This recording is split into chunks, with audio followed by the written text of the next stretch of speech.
And I was like, that is ghetto. That is ghetto. I said, I will never. Hi guys, welcome and welcome back to my channel. If you're new here, karibu sana, you're so much welcome. We are back at my spot. It's just that today we've put some flowers, like, you know.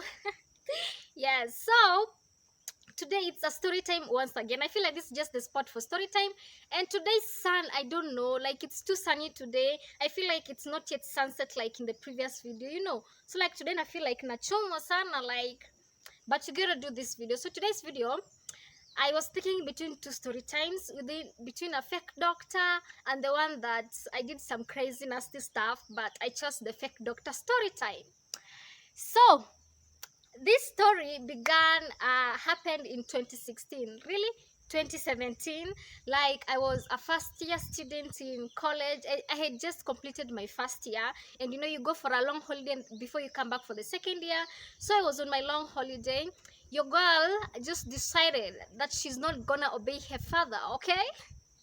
Like, I'm telling you, those days, like, hey, I had just begun my salvation journey, but I feel like God was still working on myself and still exposing just how stupid I can be, you know, and how disobedience can really get you pabaya, you know. So my dad wanted me to go home. I said, no, nah, that's not gonna happen. I'm not coming home, you know, fresha akili. Like, you're in campus, like you're gonna be where you want to be. Nobody's gonna tell you nothing. You know, that is how it was. Unaona, yani, you are here, but when you go there, you become so humble. So I decided I'm not going home. Alafu, you know, we all have that kawan auntie. Maybe now they're becoming many because people are developing, coming into Nairobi, because that's where most businesses thrive. I'm just saying.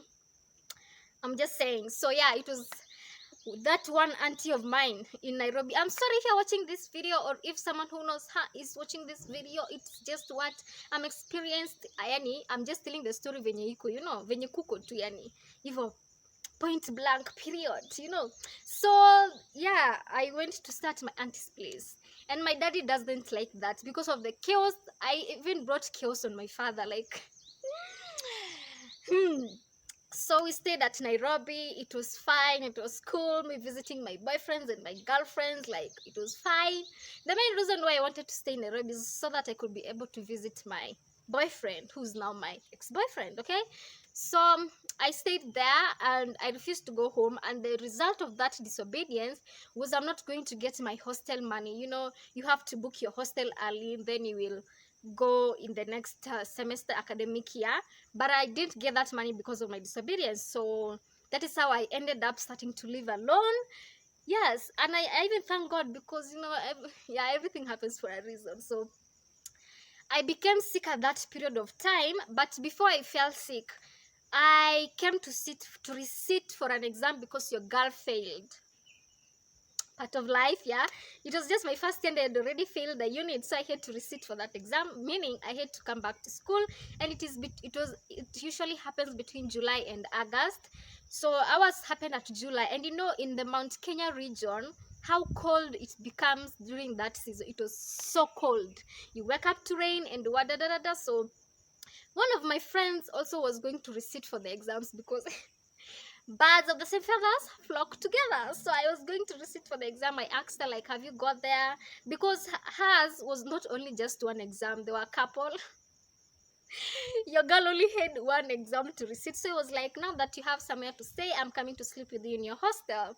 So yeah, I went to school fine. Especially when I failed that exam, I was like scared to tell my dad. I remember when I got the results, I was like, should I go through it again? The first time I went through that results, I saw like I had failed 2 units, but you see, overthinking. But then I went back again and looked, and I had failed only 1 unit that I had to resit. So yeah.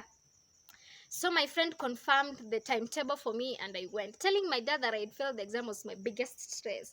Like, how do I start? But you know, sometimes we just overthink as children, but parents do understand. My dad was the sweetest, like, yeah, the sweetest, meaning he gave me the favor and extra money. I was rich at that point, like enough money for me to go and receipt and come back and pay for the exam, because receipting an exam, you're actually paying again for that exam. It was like 800 bob per paper. So Yeah, I paid. It was fine. I went to school. I don't know if I'm that kind of a person who, when I'm sick, I don't tell anyone. Like, the sickness just piles up and piles up. Yeah. Si ati juu imenichoma sana. Have you subscribed? Have you? Or am I going through this stress and you're just like taking my story like without even subscribing? Like, you gotta pay for this story, okay? Subscribe, like, thumbs up. Have you? Thank you. If you haven't, akina nakwambia thank you, I take it back, okay? So yeah. So hata nilikuwa nimefika hapi kwa story. I got the money, I went to school, but my friend alikuwa ameangalia timetable wrong. So like, the exam was supposed to be on Monday and I went to school like on Friday. So it was another thing, I had to come back. It's just 2 hours from Nairobi. So I had to come back, but I didn't go home. I went to my boyfriend's place. I went to stay with their parents. Then I went back to recite for the exam. And like, reciting for the exam is the easiest, but it's just useless. Please work hard, guys. Instead of wasting your time. And I failed that exam because of I was busy chatting with my boyfriend, and in the next hour I was having an exam. So I feel like everything evaporated. I thought I knew, but I knew I did not know after the failure, okay? So I did the exam, and the sickness started that morning during the exam. While I was like writing, I feel like I'm not comfortable. You like you're weak, like, you feel like you can't even stand straight. Like, it was trouble. So I did the exam. I even threw up that morning, and my friend was like, "Are you pregnant?" And I was like, "For who? For your mother or for your grandmother?" So yeah, I went back home and the sickness became serious. Now, those aunties who do not want to spend a lot of money on you. If it's your mother or your father, they will do everything to take you to a good hospital, like a good hospital for you to get a checkup. But this auntie of mine, those two clinics that have nowadays, clinics are just everywhere, like in these towns, in these slums, clinics are everywhere. So she took me there and did a couple of tests. And as a girl like I am, they have to do a pregnancy test. I don't know why, like, whatever. So they did a couple of tests. Everything was coming out negative. I've never suffered typhoid. It was negative. Malaria, of course, because Africans with malaria, they're married. Yeah, interracial marriage, interracial. So he was tested, and I think he just concluded that there was like extreme malaria, even though it came out negative. I don't know. Fake doctor, fake doctor.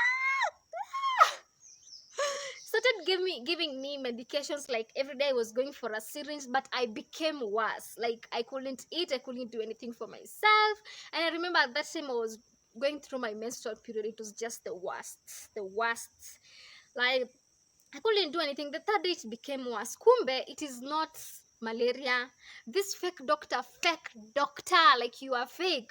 Like, just concluded I had malaria. So when the third day he saw that I'm becoming serious, he stopped the syringes, because I feel like that medicine, whatever that he was giving me, was getting me worse. So he stopped and he was like, "We have to give you a referral and write a referral letter for you to go to Mbagathi Hospital." For those who are in Kenya and you know where Mbagathi is, so yeah, it was time to go for another hospital. Kumbe, after all those stress, after all the fake medications, kumbe I had a kidney problem that was developing. My eyes were turning yellow, and I think I wasn't having good food, and I think it was just a lot of stress, not enough water, and going to the hospital, the way relatives, they can never invest that much in you. So this doctor, it took even a while for my auntie to be like, "Yeah, let's just go." So they're taxing me, going to the hospital. I actually felt, when you go to the hospital, you feel like you're actually dying.